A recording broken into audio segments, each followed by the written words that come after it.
In the whole of Alagbado compound, everybody knew one thing. If you sneezed in your room at 7 a.m., Mama Josephine would discuss it at 7:02 a.m. She was not just the compound gossip queen, she was the Minister of Information, Broadcasting and Internal Affairs. If somebody's child failed WAEC, she would know the exact score and even add small extras. And if your husband came back late at night, she would not only count his footsteps, but she would also suggest loudly to anyone who cared to listen that somebody was probably visiting somebody. Mama Josephine was in her late 40s, but she looked 57 because life had bent her small. Yet, she carried herself with the boldness of someone who owned both the compound and the landlord's destiny. She had a loud and deep voice that could scatter birds off the mango tree 2 compounds away, and her laughter was so sharp that it could wake even the deepest sleeper from sleep. Every day by 6:30 a.m., before most tenants had even brushed their teeth, she would drag out her plastic blue chair, sit majestically by the corridor, balance one leg on a small mortar, and sip her Lipton tea noisily from a stainless steel cup as if she were hosting a live radio show. Now, this particular morning was no different. The Harmattan sun was struggling to rise. The compound was half awake, and Mama Josephine had already started what she called morning devotion for the years. She adjusted her Ankara wrapper, cleared her throat, and began gossiping to Mama Uju, her closest gossip partner, who sat beside her pretending to peel groundnuts. Mama Uju, you know this our landlord's daughter Favor. That's one where they carry herself like Beyonce because she dey work for bank. You no go believe who I see her with yesterday night near that chemist junction.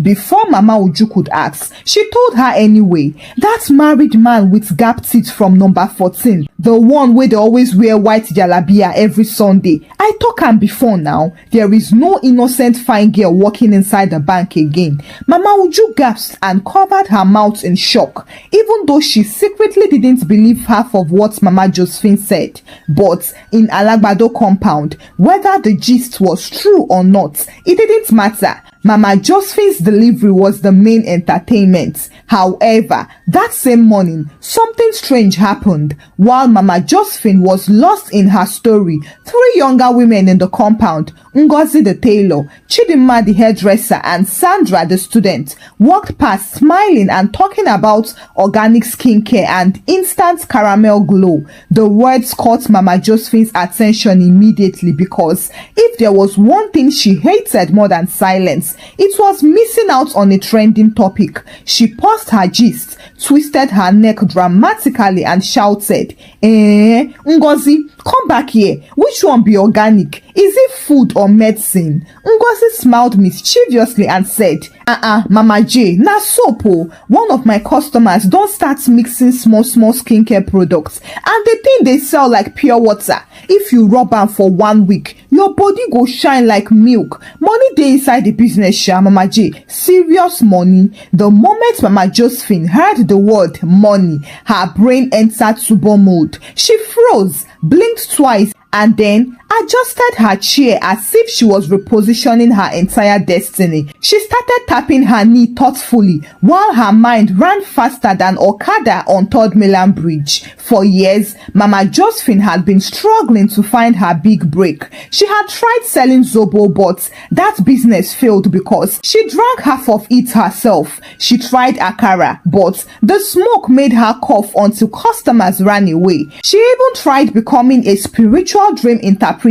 after attending one 3-day revival program in Oshodi. But when she mistakenly told Mama Tolu that her dream of eating roasted corn meant abundance, and Mama Tolu's shop caught fire the next week, her prophetic career ended disappeared permanently. However, this organic skincare business sounded different. In her mind, she was already imagining herself in a new gown, walking into Balogun Market and shouting into a megaphone, "Buy Mama J's magic soap 2 nights and you go turn to Oyibo." She looked at Mama Uju and exclaimed, "This na the business wey go change my life. I no go let the small girls use style blow before me o. If them fit do am, me sef fit do am better."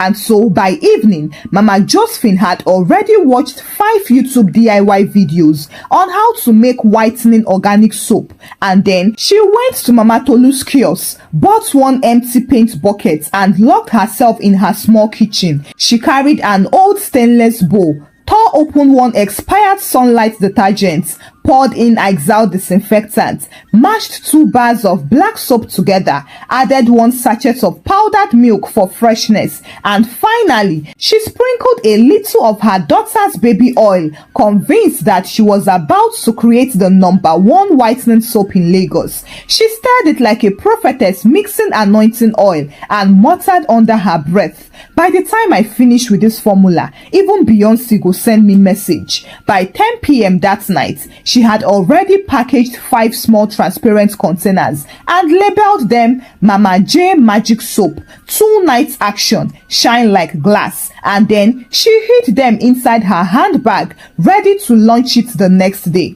For the first time in years, Mama Josephine went to bed smiling and already picturing her new life as a millionaire skincare mogul. By the next morning, Alagbado compound woke up to the sound of Mama Josephine's loud voice advertising what she called her divine breakthrough. She had dragged her small yellow plastic table to the middle of the compound, covered it with an Ankara cloth, and arranged 5 small transparent containers of her so-called Mama J magic soap.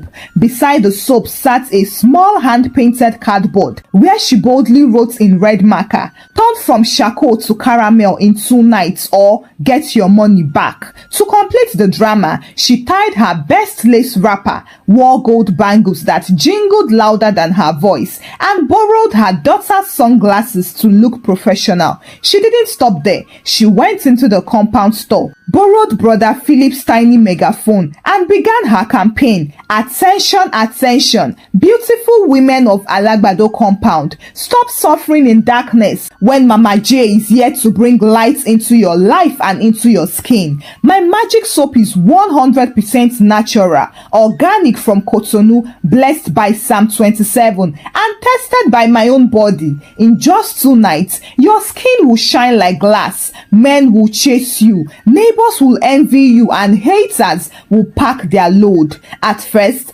people laughed. Uncle Monday, the mechanic, who never minded his business, leaned on his Okada and shouted, "Mama J, abeg test am for yourself first, make we see." Mama Josephine didn't even flinch. She raised 1 hand dramatically like a preacher on a Sunday pulpit and replied, "My dear, this skin don already dey glow since birth. Now una I dey pity you." The whole compound burst into laughter, but deep inside, something was happening. Curiosity. The promise of instant fairness was pulling people in like moths to a lantern. And shockingly, before noon, 3 women had already bought the soap secretly. They were Chidinma the hairdresser, Mama Bisi, and Auntie Favor, the landlord's elegant daughter, who worked at the bank. But Mama Josephine took marketing as a spiritual calling, so she didn't stop there. She targeted the compound's busiest gossips first. She whispered to them, Mama Nkiru, make I tell you small secret o. Now this my soap celebrities they use for Instagram, but they know they talk am. If you buy the soap today, I go give you my VIP formula for free." Within 2 days, others began rolling in. Students, housewives, girlfriends, even one choir mistress from the Redeemed Church down the street. They all came quietly in the evening, pretending they were buying Maggie cubes, but then they would end up going home with Mama J's magic soap. By day 4, Mama Josephine's confidence had grown wings. She no longer gossiped on her blue plastic chair. She now sat beside her skincare table like a CEO signing contracts. She even increased the price, saying that she was using imported organic coconut oil from Malaysia, even though it was actually the leftover baby oil from her daughter's locker. For some time, everything seemed to be going perfectly until small rumors started flying like mosquitoes. First, Chidinma complained to Mama Uju that her face had been itching since she started using the soap. But Mama Josephine quickly waved it off and said, no mind your body. That one na toxins dey fight you. Scratch am small, by tomorrow you go see say your real color go come out. Then Mama Bisi, who used the soap because she wanted to look younger for her incoming women's fellowship, noticed tiny pink rashes on her neck. When she showed Mama Josephine, Mama J smiled confidently and said, Mama B, congratulations oh, this na proof say the soap dey work. Your skin go peel small, but when the skin shine come out, even your husband go start locking you inside house. And just like that, Mama Bisi went home happy, believing that the rashes were a sign of beauty breakthrough. But wahala was quietly warming up its engine. One Sunday after church, Auntie Favor, the landlord's daughter, showed up at the corridor wearing her nice pink gown, ready to slay for her fiancé who was coming to visit. As she passed, Uncle Monday suddenly squinted and said loudly, Favor, why is your face showing two colors? One side looks like milk and the other side looks like yam. The entire corridor exploded with laughter, and Favor ran into her room furious, banging the door so hard that the whole compound shook. Later that evening, she stormed out and confronted Mama Josephine in front of everyone. Mama J, you sold poison to me. You want to spoil my wedding, Abi? But Mama Josephine placed her hands on her waist and shouted back, God forbid, my soap na pure organic. If your skin dey misbehave, it means say na your personal sin dey fight you now. No involve my business. So the quarrel dragged so long that even the landlord came downstairs holding his radio shouting, Una want to disgrace my compound before strangers, Abi? If you want to fight, wait, let me call camera people from Channels TV. From that day, people started speculating. It be like say Mama J soap gets wahala o, but nobody said it loud because they were still hoping that their own would work. Meanwhile, Mama Josephine doubled down on her marketing. She started inviting small neighborhood influencers to model her soap. Those small teenage girls that take pictures in front of people's cars and write soft life loading. She snapped before and after pictures using her Infinix Hot 8 and adding heavy Snapchat filters until even her before looked like another person's after. However, the more people talked, the more people bought, and the more Mama Josephine believed she was untouchable. She was already even planning to register her business with NAFDAC, open a big Instagram page, and maybe even start a TikTok account where she would teach women how to shine like Dubai gold. Until one Wednesday morning, when a loud heart-piercing scream came from Chidinma's room, the small self-contained apartment by the far end of the compound. At first, everyone thought it was a rat or maybe another early morning thief. But when the second scream came, louder and sharper, the entire corridor started vibrating with panic. Within minutes, doors began swinging open, buckets dropped on the floor, and people were tying their wrappers hurriedly around their waists. Mama Uju was the first to reach Chidinma's door and knocked frantically. Chichi, wetin happen? Open this door before my heart break finish. Suddenly, the door flung open and Chidinma appeared, but she was not the same Chidinma they knew. Her face was swollen like a fresh loaf of agege bread. Her cheeks were glowing in 3 different shades of red, pink, and raw white, and her upper lips looked as if it had fought with a hot pressing iron and lost. The entire corridor froze. Uncle Monday, who was always the first to look for trouble, dropped his cup of tea and shouted, Jesu, wetin do your face? Chidinma, you go fight tiger for dream. But before Chidinma could even respond, another scream pierced through the air. This time, it came from upstairs, Mama Bisi's room. People rushed there, and when she opened the door, she was holding her neck with one hand and pointing at her reflection with the other. Her once smooth caramel skin had turned patchy. It was now black, red, and yellow like roasted plantain forgotten on the fire. The compound was still trying to understand what was happening when Auntie Favor, the landlord's elegant daughter, ran out from her room barefooted, crying like someone who who had just lost a multi-million naira contract. She covered her face with both palms, but when she removed her hands, people gasped so loudly that even passing Okada men slowed down to watch. Half her face was glowing bright pink, while the other half was peeling, and small blisters were forming near her chin. By now, the noise had reached the gates and passers-by started gathering like spectators waiting for a street fight. One woman whispered, "Now that's Mama Josephine soap o. I talk am. I know say this thing no pure." Within the hour, 5 women in the compound, Chidinma, Mama Bisi, Auntie Favor, Ngozi the tailor, and Sandra the student, were standing in the middle of the compound, all looking like laboratory experiments gone wrong. Some were scratching, some were crying, and some just stood there staring into space like abandoned mannequins. Ngozi, who was always quick with insults, pointed her finger at Mama Josephine and screamed,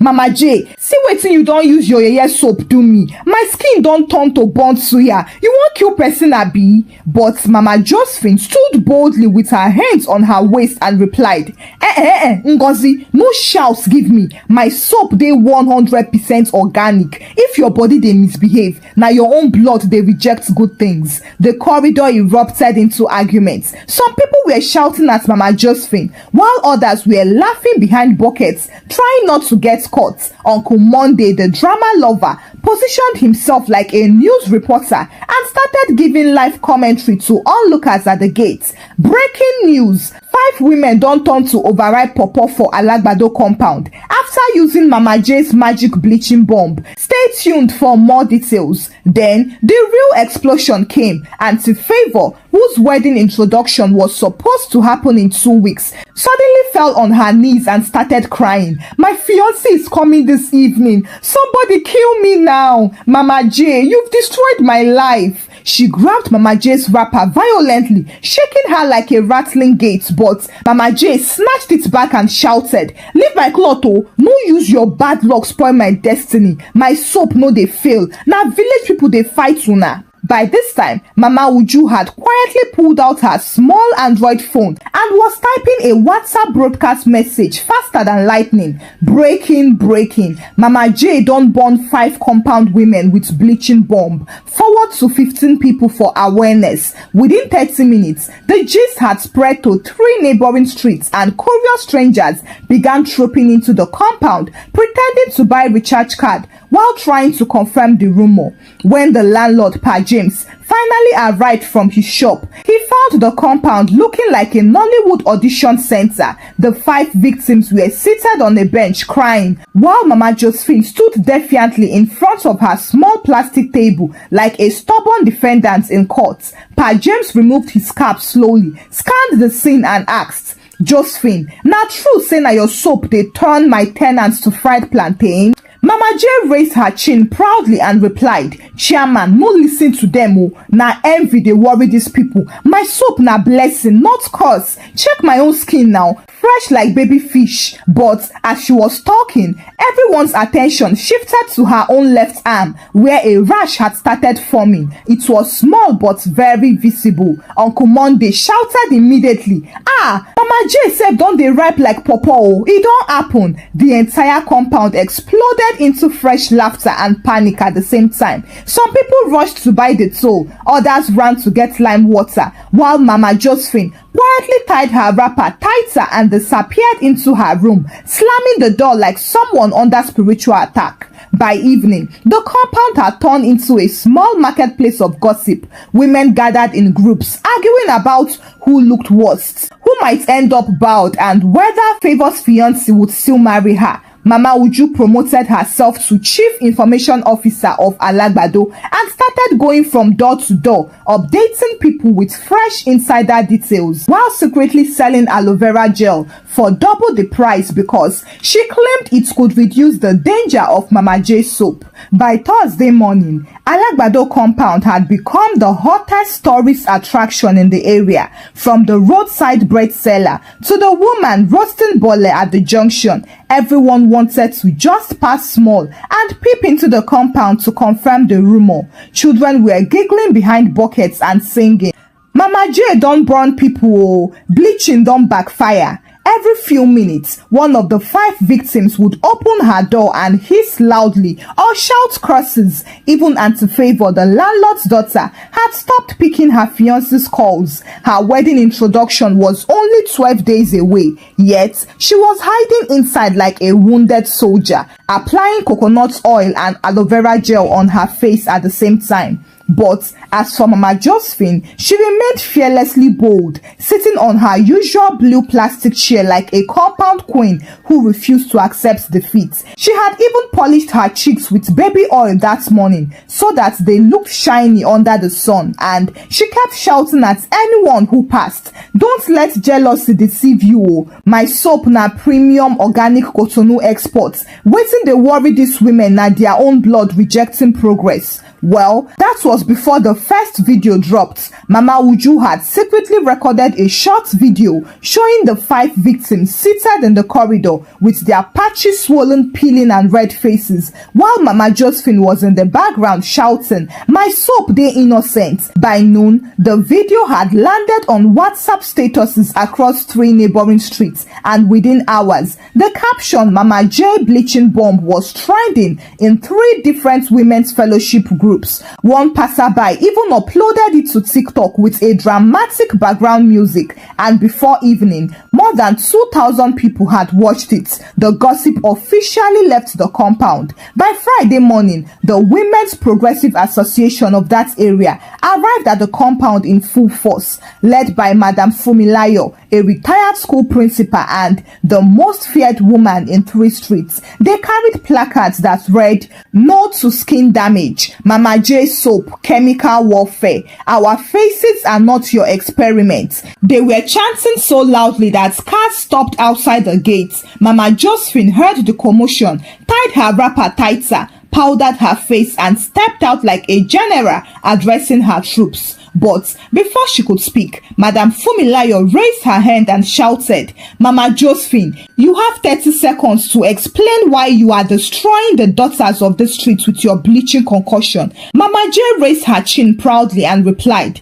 "Madam Chair Lady, with all due respect, no be my soap dey cause their wahala. Na dem no sabi maintain themselves. My formula dey pure." The women erupted in loud voices, "Liar, fake chemist, fake experimenter." And then Mama Bisi, one of her burnt customers, limped forward dramatically with her face half covered by a scarf. She pulled up the scarf and exposed patches of red, black and raw white skin and yelled, "See wetin she do me o. I dey peel like overripe banana." The crowd screamed in shock. Phones went up and within minutes, a second video began trending online. Mama J denies crime as evidence speaks. Desperate to escape humiliation, Mama Josephine suddenly turned to her best friend and gossip partner, Mama Uju, and announced publicly, "Na Mama Uju give me the formula o. Na she teach me how to mix am. If anything spoil, na she sabi." The entire compound gasped in unison. Mama Uju's jaw dropped so wide that you could hide a custard bucket inside. She stormed forward, loosed her headscarf and screamed, "Josephine, you say na me? After all the times where I dey defend you for back, you wan use me cover your disgrace, abi? You wan enter heaven alone? God go judge you." Mama Uju was so furious that she began spilling all of Mama J's dirty secrets on the spot. How Mama J once borrowed 15,000 naira from the burial contribution group and never paid back. How she secretly watered down her soap before selling it, and even how she forged before and after pictures using a filter app. The audience roared with laughter and anger at the same time. The compound alliance between Mama Josephine and Mama Uju officially ended there. 2 best friends immediately turned enemies in front of the entire neighborhood. By evening, the landlord Pa James came downstairs holding his transistor radio like a staff of authority. He was so embarrassed by the scandal that he announced loudly, "Mama Josephine, this is your final warning. If you don't refund everybody's money and pay for their hospital bills, you go pack your load, leave this compound by Monday morning." The compound cheered, and Mama Josephine, saying that her empire empire was crumbling, collapsed dramatically on the floor and started shouting, "Jesu, my enemies don't succeed. Them won't destroy my business." But nobody pitied her. By Saturday morning, Alagbado compound was calm. The 5 women with damaged faces had stopped talking to each other, and they were just sitting under the mango tree like wounded soldiers, hoping that the fresh air would perform some kind of miracle on their faces. Unfortunately, the issue had moved beyond gossip because words had spread that Officer Kunle, Auntie Favor's elder brother, was on his way from Ikeja, and anyone who knew him understood one thing: Kunle didn't shout, he only acted. By 10 a.m., a black Toyota Corolla pulled up outside the compound, and a tall, broad-chested man in a police vest with dark shades resting on his face stepped out. He had an expression that looked like Lagos traffic warden, and he didn't greet anybody. He just marched straight into the compound. The atmosphere froze, and even Mama Josephine, who had been pretending to nap on her plastic chair, sat up immediately and tried to compose her face into something resembling innocence. Officer Kunle scanned the compound slowly. His gaze landed on the 5 women with swollen, patchy faces, and finally, his eyes locked on Auntie Favor, who had been hiding behind the rest. She stepped forward, crying, "Brother Kunle, look at my face. Mama Josephine don't destroy me." Kunle turned sharply to Mama Josephine and demanded, "Madam, are you the one selling this chemical weapon you call soap?" Mama Josephine stood, straightened herself, and replied, "Officer, please, don't let enemies deceive you. My soap is pure, natural, and organic, from Cotonou, blessed with Psalm 27 and tested by my own body."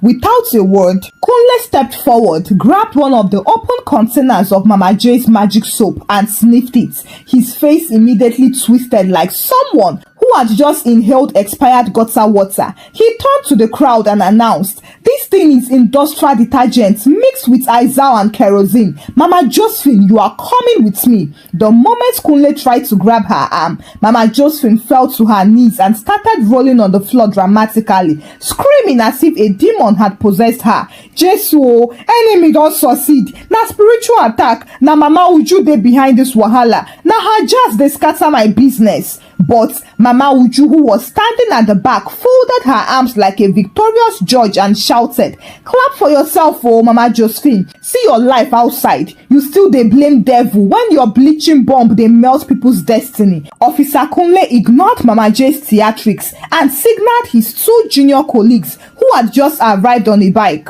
They dragged her up, dusted her wrapper, and marched her outside while she screamed, "I know they bleach anybody, oh. Na enemies of progress they plot my downfall. This soap na gift from God." But nobody pitied her. Even Uncle Monday, the self-appointed compound broadcaster, raised his phone like a microphone and declared, "Ladies and gentlemen, live from Alagbado Broadcasting Service, Mama J's Magic Bleaching Empire has officially relocated to Area F Police Station. If you want part 2, subscribe with 1 gala and a bottle of Coke." That afternoon, the 5 victims, who were now calling themselves the Burnt Beauties Association, marched to the police station with their hospital reports. The bills were staggering. Between Chidima's swollen cheeks, Mama Bisi's raw neck, Auntie Favor's peeling chin, Ngozi's blistered arms, and Sandra's itchy forehead, the total treatment cost was almost 250,000 naira. The DPO summoned Mama Josephine into the office and slammed the receipts on the table. "Madam, you either pay for all their treatments or you face court, and forget about that business. Your so-called soap business is dead on arrival." Mama Josephine broke down crying. "But sir, I no get this kind money. I just dey manage life. I be widow." The DPO replied without blinking, "Then you should have managed to sell pure water instead of chemical bomb. Choose one, refund or sell." By Sunday morning, everything Mama J once owned was on sale. Her standing fan went first, then her old Samsung TV, then her freezer, even her precious blue plastic chair, the throne from which she used to deliver daily gossip broadcasts, was auctioned to a neighbor for 2,000 naira. However, the money realized barely covered half of the hospital hospital bills, and so she had to borrow the rest from the same burial contribution group she once scammed. But the humiliation wasn't over yet. As part of her bail condition, the DPO forced her to write a public apology letter to all her victims and read it aloud in front of the entire compound. That Sunday evening, the tenants gathered like spectators waiting for a live Nollywood premiere. Mama Josephine stood in the middle of the corridor holding a crumpled A4 paper and began to read out loud. "To my beautiful customers and neighbors, I, Mama Josephine, hereby apologize for selling bleaching soap without NAFDAC approval.